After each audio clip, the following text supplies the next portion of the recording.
এই জন্য মিডিয়ার সামনে এসেছি। বেশ কয়েকটি বিষয় নিয়ে বিভিন্ন ধরনের আলোচনা চলছে, তাই আমার মনে হচ্ছে আমার এই ব্যাপারে কিছু বলার দরকার আছে।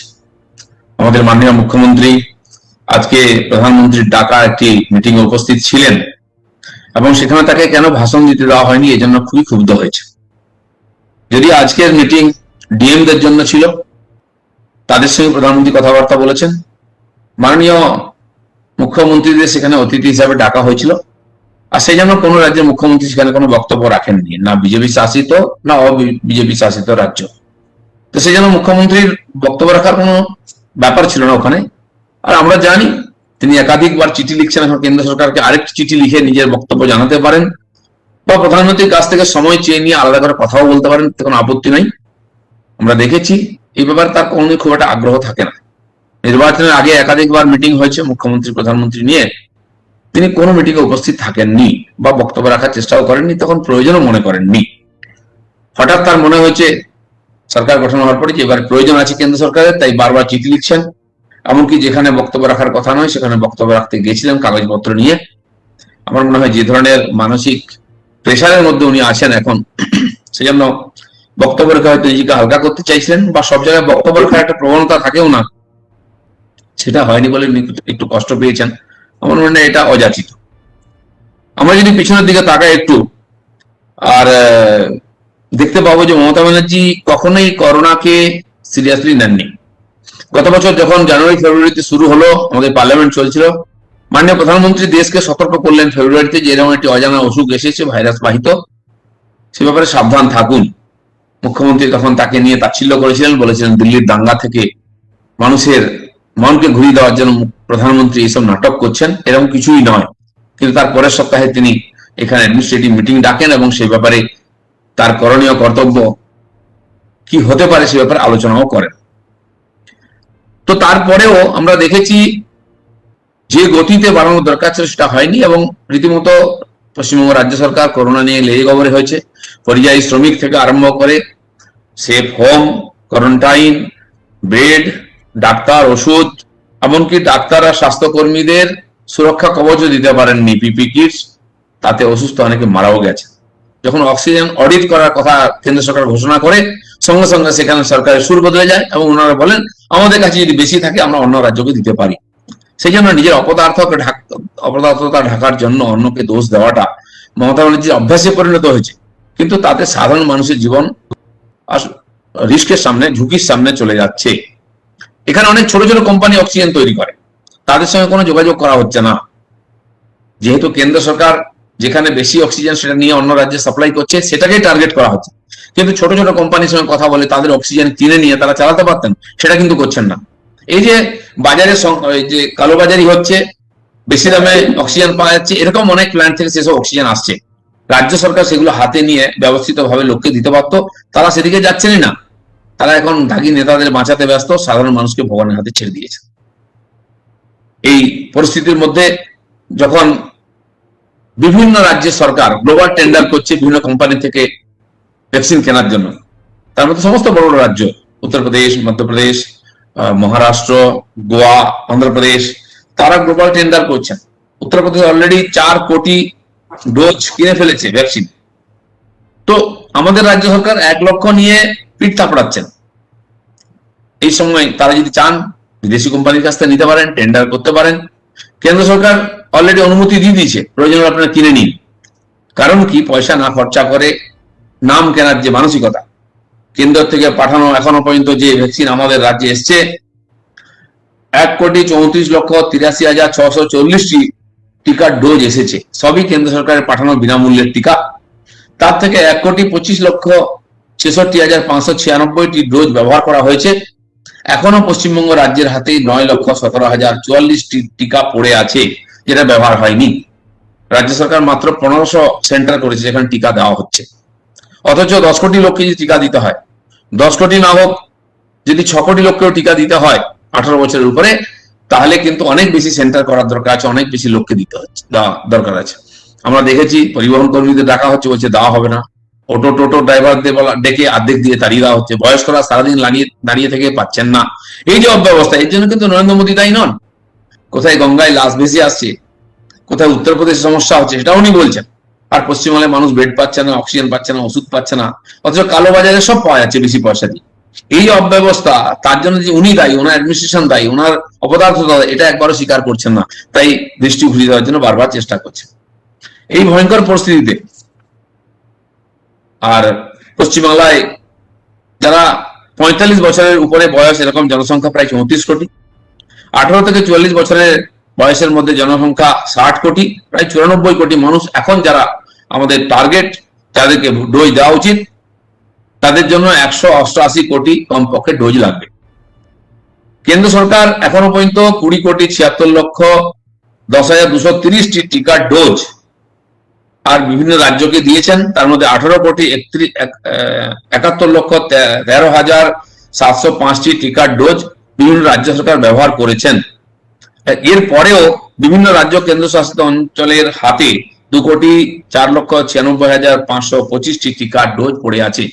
চলছে কাজ, কেউ দিচ্ছেন, কেউ এখনো পশ্চিমবাংলার মতো রাজ্য 9 লাখের বেশি ফেলে রেখেছে, ঠিক মতো তার প্রয়োগ করতে পারছে না।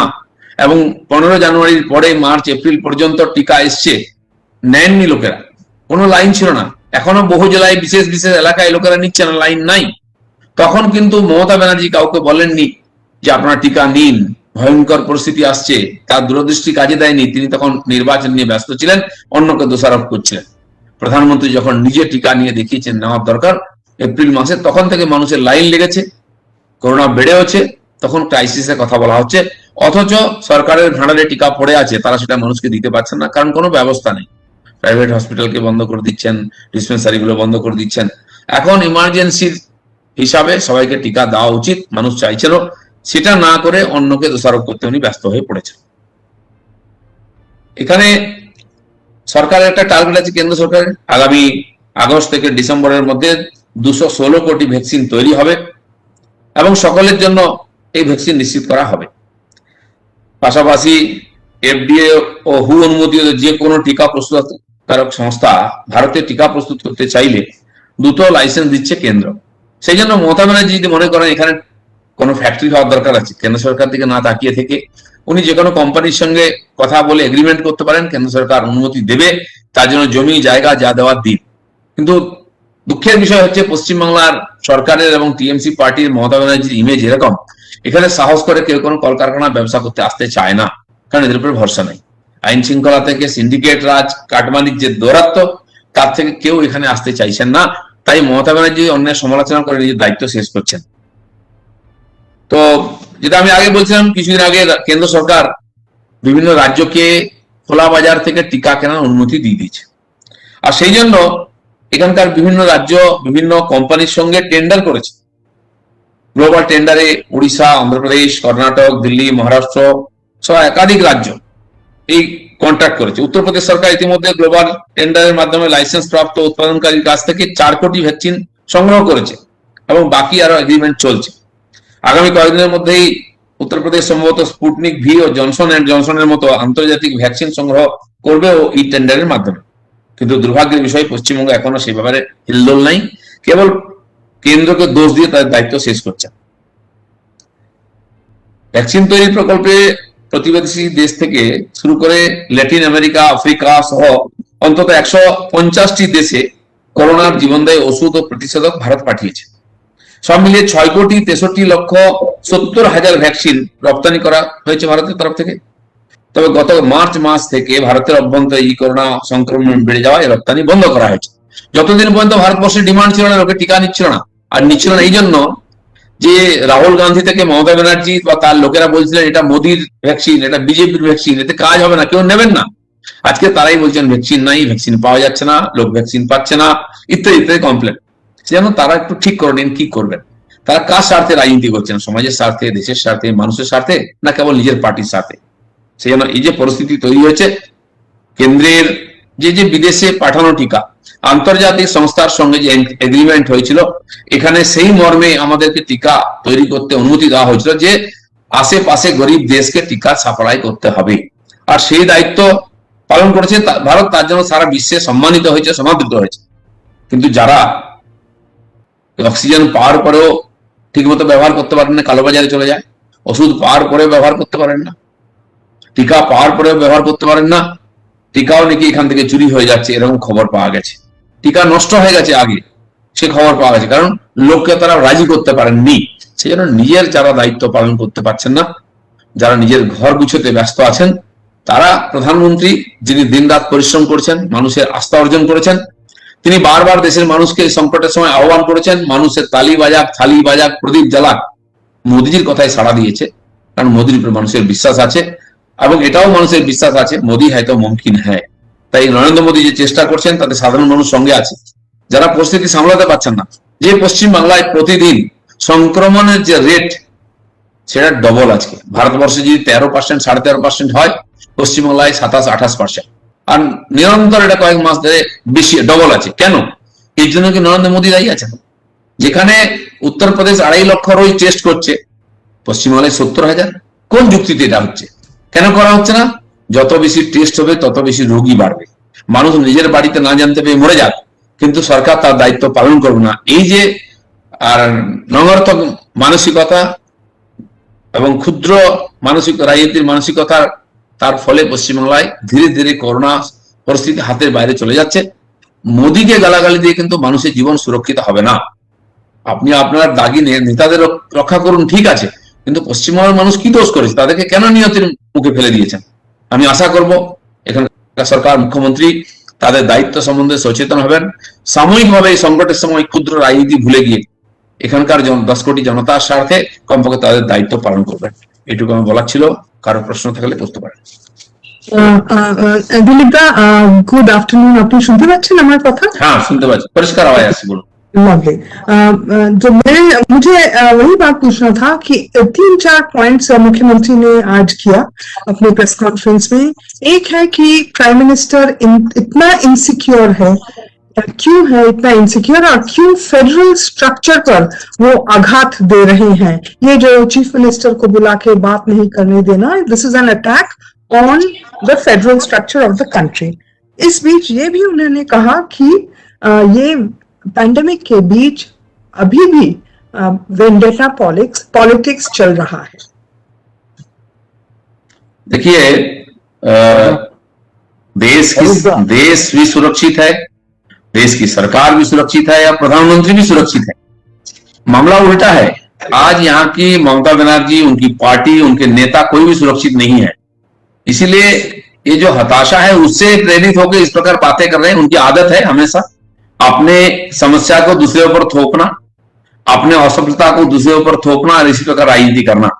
आज भी वही करने की उन्होंने प्रयास की है, जबकि उनकी वहां भाषण देने की कोई मौका ही नहीं था, ना कोई इस प्रकार योजना था। स्वाभाविक रूप से जो उनके डीएम लोगों को बताया गया उनको पूरा करें तो बंगाल के लोग सुरक्षित रह जाएंगे।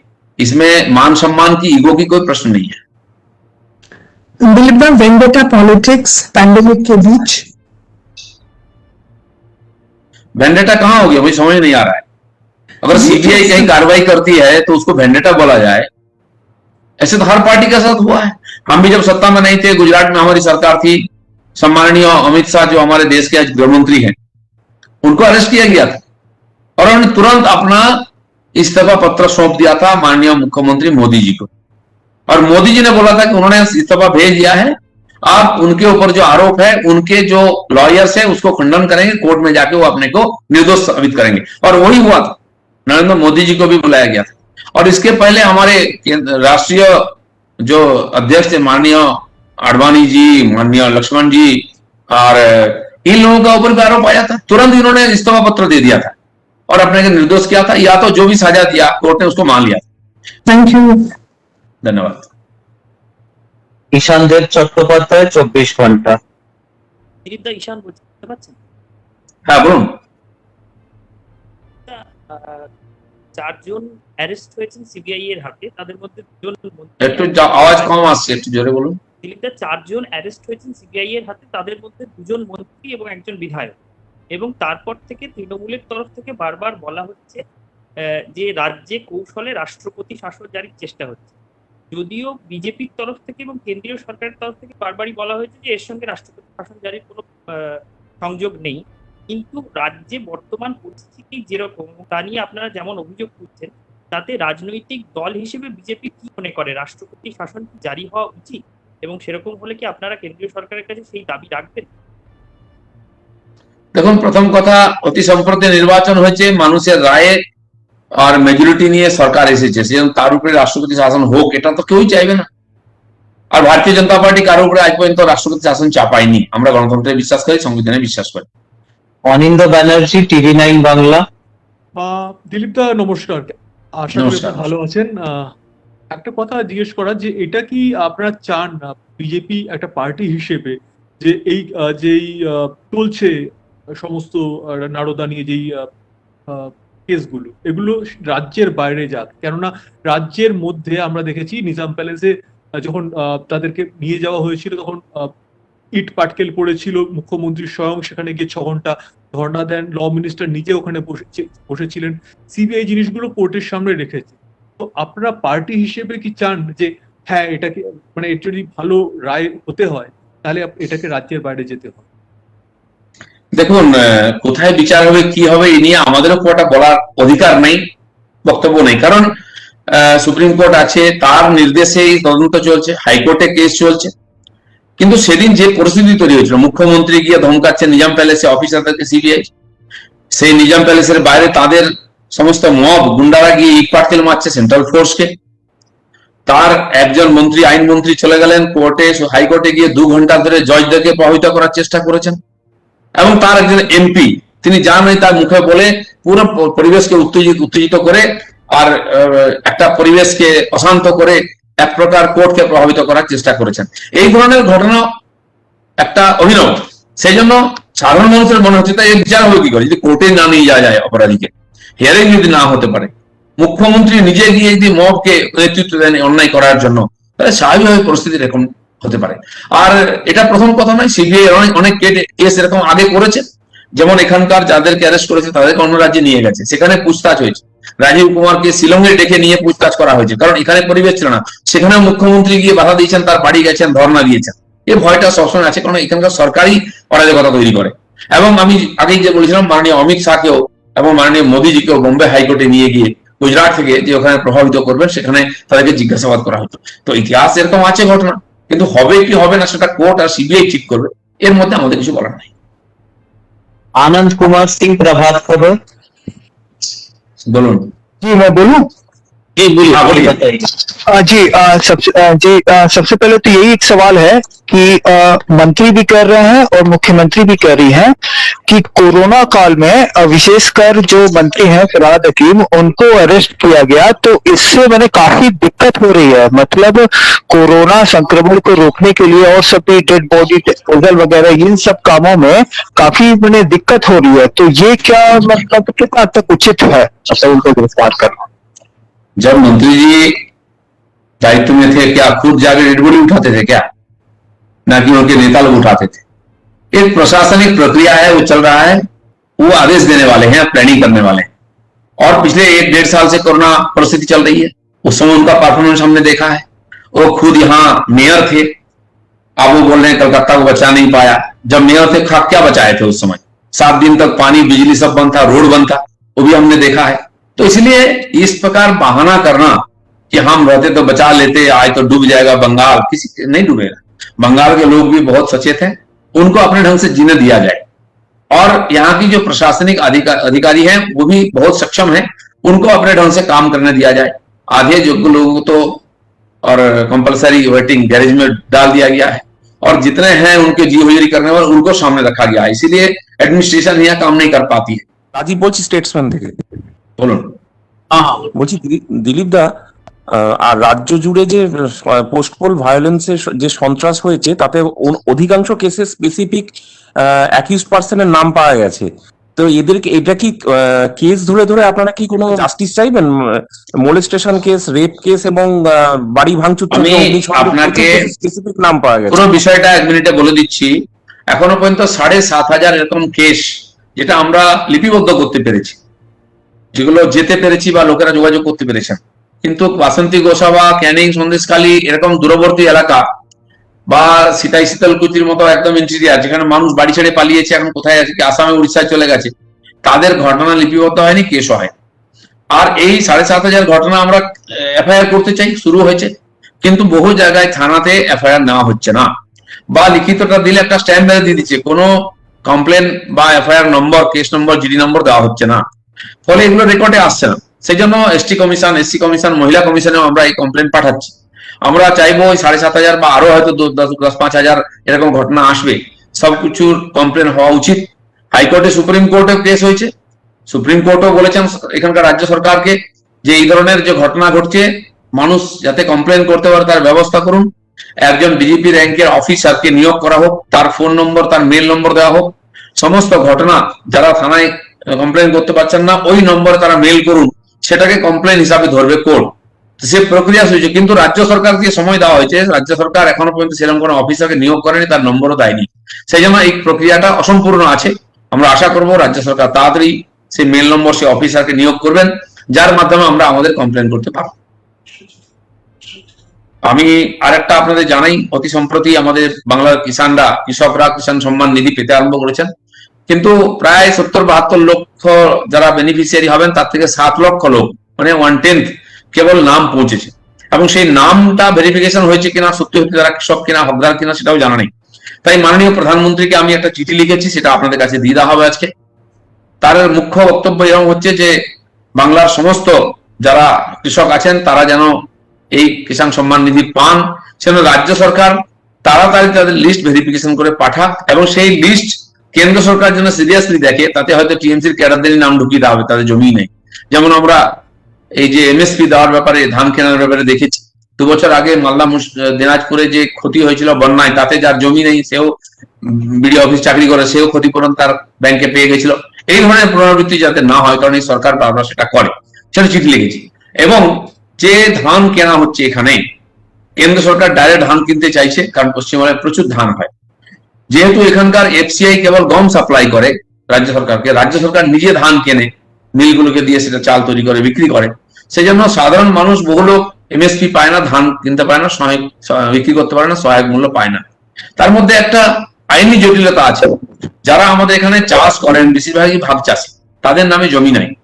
জমির মালিক চাষবাস করেন না, হয় শহরে থাকেন বা চাকরি করেন, তারা কিছু ধান নেন বা বছরে কিছু টাকা নিয়ে দিয়ে লিজে দিয়ে দেন, আর যিনি ধানটা উৎপাদন করেন তিনি বিক্রি করতে পারেন না, তার কাছে জমির কাগজ নেই বলে। আমি কেন্দ্র সরকারকে অনুরোধ করেছি প্রধানমন্ত্রী অফিসকে যে এই যারা ভাগ চাষী আছেন এদেরকে অথরাইজ করা হোক, বা জমির মালিক একটা তাকে পরিচয় লিখে দিক যে ইনি চাষ করেছেন, এর কাছ থেকে ধান কেনা হোক, যাতে তারা তাদের উৎপাদিত ধান বিক্রি করতে পারেন এবং ন্যায্য মূল্য পেতে পারেন। ধন্যবাদ, এখানে শেষ করা যাক।